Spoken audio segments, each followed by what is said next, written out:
Eksperti i IT-s ka qenë i ftuar në një emision ku ka komentuar rritjen apo rënien e ndjekësve në rrjet të personazheve të shtëpisë më të famshëm në Shqipëri.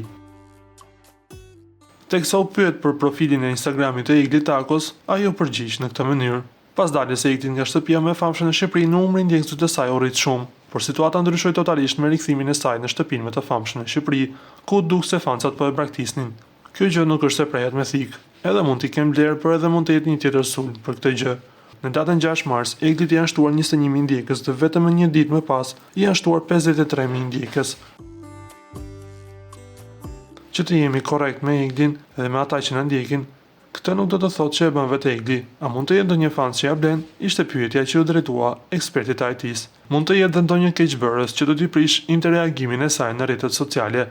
Kjo rritje e saj zgjati vetëm 4 ditë. Në total janë shtuar gati mbi 150.000 ndjekës. Egli në datën 5 mars ka qenë me 187.000 ndjekës dhe Befas pikun e ka arritur me 15 mars me 352.000. Dhe pastaj ka një rënje deri në 323.000 ndjekës dhe kjo do të thotë që me shumë mundësi do të shkojë tek 280.000 ndjekës me kalimin e kohës. Tha eksperti duke mos e eliminuar mundësinë që mund të jenë shtuar nga keqbërës, por edhe mund të jenë blerë.